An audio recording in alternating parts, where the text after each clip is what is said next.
Hey folks, thanks for coming back to the channel.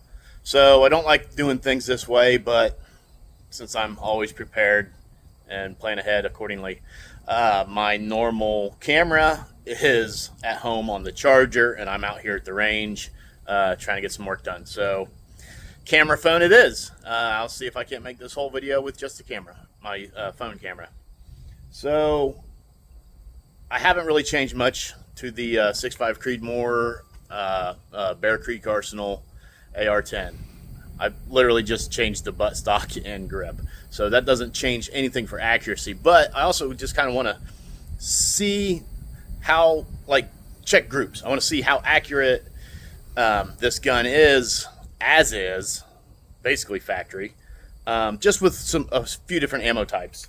So when I first got it and first zeroed it, I was using this Winchester match, 140 grain, and it seemed to do all right. Like I said, I didn't really test for groups.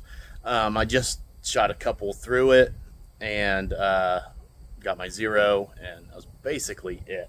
But so I have that out here today. I've also got the Hornady match, 147 grain. I have a box of Hornady match 140 grain. And since I don't really think this would be a precision rifle, I just want to see, that's good ammo, so I want to see how it does with that. I figured let's test some hunting ammo. So I've got the Hornady Precision Hunter 143 grain ELDX to see how that does. And I keep looking at myself instead of the camera, so sorry about that. But I saw something really interesting at the store last night. This is Hornady Varmint Express. It's 95 grain VMAX, traveling at 3,300 feet per second. So that kind of got me thinking. A 6.5 Creedmoor is probably the most versatile bullet ammo rifle. It's probably the most versatile thing out there right now because it do everything from varmint hunting to long range precision. So that's kind of, it was kind of my whole idea behind this rifle, but it expanded my mind. I know that there's so much ammo available out there for 6.5 Creedmoor, factory loaded stuff, and if you hand load, I mean, it's endless, really. But so I wanted to see what this 95 grain stuff does out of this factory rifle. We've got a pretty substantial crosswind today, so as long as I can get on paper, I've got my target down the road here at 100 yards because I know I'm zeroed. But going, between all this different ammo, it's hard telling what we'll do. But as long as I can keep them on paper and keep them, keep it looking right, and we'll check the groups. Okay, so I'll run down each time and show you what I'm doing. I probably won't have any footage of me actually shooting because I don't have a tripod or anything for my phone unless I can figure out a way to rig it up. I might find something. There's some trash laying around here. But let's see what happens, all right?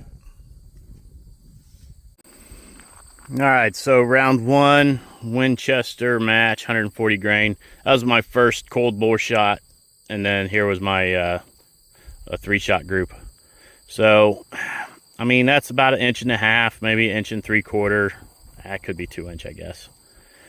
But, I mean, it's not bad. Got to consider what it is. So this 100 yards, back to shooting.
All right, so here's my group with the Hornady 147 grain match. Not bad at all. I'm getting my steps in today. It's only 100 yards, so it's not bad. But I guess you can see, or you can tell that I was single loading that time. I am all day. I couldn't find my 5-round mag or 10-round mag. I didn't look real hard, but all I had laying in front of me was my 20-round magazine. It's a Magpul M, or P mag, and it's just too tall for any kind of bench shooting. I love the short mags. I need to get more. Apparently, yeah, that's it. 147 ELD match. So the 140s, I use the same aim, the same hold as I did the 147. So the 140s here are these three, and these are the 147s. So pretty damn similar. And here's my point of aim. Now impact doesn't matter because I was aiming here. They all three hit right here. And these all three hit right here. So yeah, I need to adjust 0 for these rounds. But that's not shabby between either one of them. I mean, that's just over an inch without measuring, just using my eyeball. These are, 1 MOA squares, so that's 1 inch. I'd say shifted, that's just over both of them. Not bad. I take that back, as consistent as possible. If you notice, I'm not really taking my time. I mean,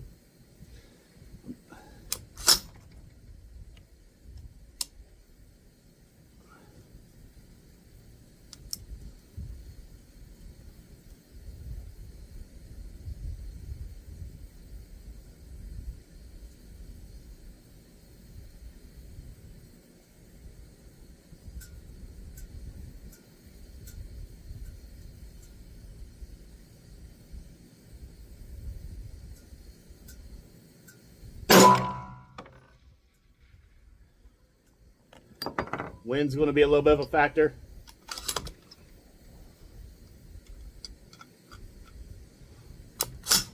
I got the stock all the way up. I don't like that, but I'm making do. I'm doing what I can, best I can.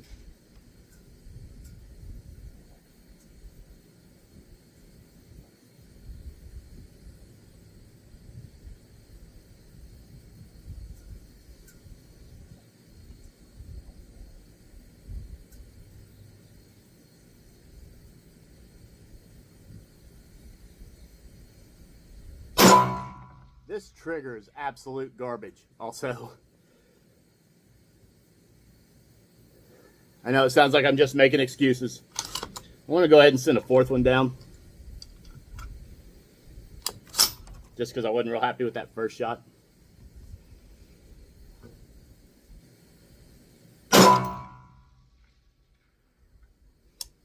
Yeah.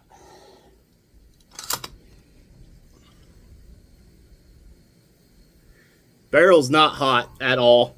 It's warm. I mean, I just put 4 rounds through it, but it's not hot. It's just warm. So let's go check it out.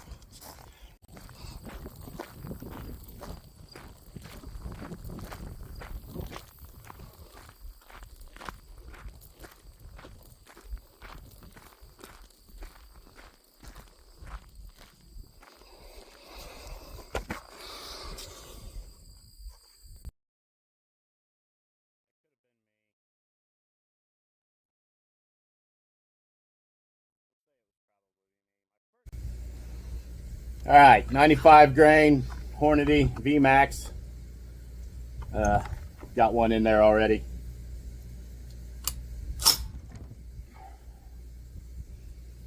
I want to go ahead and get a recording of this shot to see if you can tell any less recoil. I expect to have less recoil considering the bullet is, 95 grains versus 140.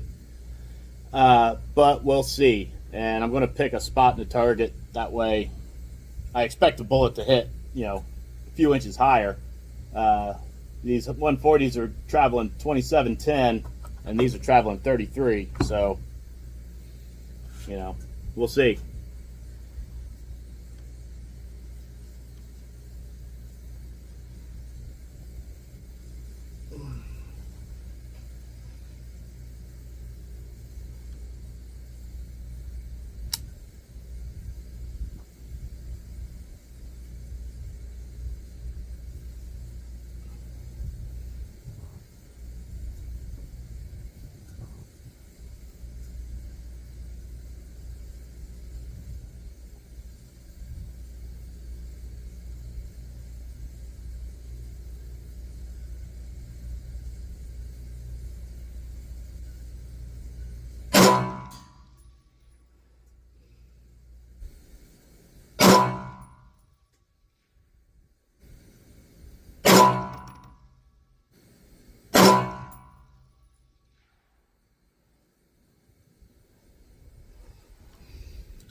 Let's go check it out.